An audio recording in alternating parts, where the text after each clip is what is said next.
2024 പെയ്ത കനത്ത മഴയെ തുടർന്ന് ലക്ഷം നഗറിന് സമീപത്ത് മണ്ണിടിച്ചിലുണ്ടാവുകയും ഒരാൾ മരണപ്പെടുകയും ചെയ്ത സാഹചര്യത്തിൽ ഇവിടെയുള്ള 7ഓളം കുടുംബങ്ങളെ മാറ്റിപ്പാർപ്പിച്ചിരുന്നു.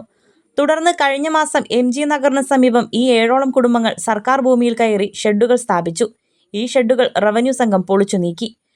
ഷെഡുകൾ പൊളിച്ചതിൽ പ്രതിഷേധിച്ച് വീടും സ്ഥലവും ആവശ്യപ്പെട്ട് ദേവികുളം സ്പെഷ്യൽ റവന്യൂ ഓഫീസിന് മുന്നിൽ 7 കുടുംബങ്ങൾ രാപ്പകൽ സമരം നടത്തി.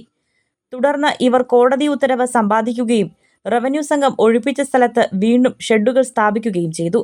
ഇതോടെ സമീപത്തെ വീടില്ലാത്തവരും വീടുള്ളവരുമായ ആളുകൾ സ്ഥലത്തെത്തി സർക്കാർ ഭൂമിയിൽ ഷെഡുകൾ സ്ഥാപിച്ചു.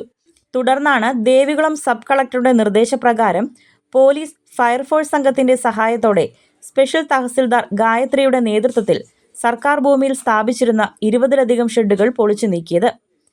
മൂന്നാർ MG കോളനി മേഖലയിൽപ്പെട്ട ഒത്തിരിയധികം സ്ഥലങ്ങളിൽ ഡിജിറ്റൽ സർവേയുടെ മറവിൽ അവർക്ക് കൈവശാവകാശം കിട്ടും എന്നുള്ളൊരു വിശ്വാസത്തിൻ്റെ പേരിൽ ആൾക്കാർ കുറച്ച് നാളായി പുറമ്പൊക്കെ കയ്യേറി ഷെഡുകൾ കെട്ടുന്നുണ്ടായിരുന്നു. പല പ്രാവശ്യം പൊളിച്ച് നീക്കിയിട്ടും അത് വീണ്ടും വീണ്ടും അവർ കെട്ടുകയും അതിൽ കുറച്ച് പേര് കോടതി സ്റ്റേ വാങ്ങുകയും ചെയ്തിട്ടുണ്ട്.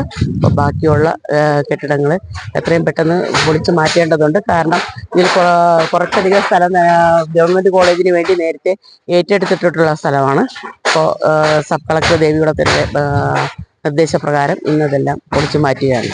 അതേസമയം വർഷങ്ങളായി തങ്ങൾ വാടക വീട്ടിലാണ് കഴിയുന്നതെന്നും സ്വന്തമായി ഒരു വീടില്ലെന്നും ഷെഡിൽ താമസിക്കുന്ന കുടുംബങ്ങളും പ്രതികരിച്ചു.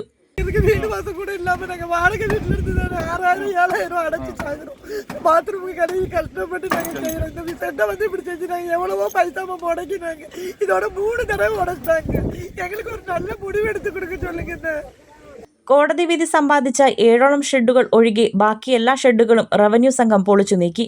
സർക്കാർ ഭൂമി കയ്യേറി വിൽപ്പന നടത്തുന്നവർക്കെതിരെയും സർക്കാർ ഭൂമി കയ്യേറുന്നവർക്കെതിരെയും കർശന നടപടി സ്വീകരിക്കുമെന്നും റവന്യൂ സംഘം വ്യക്തമാക്കി.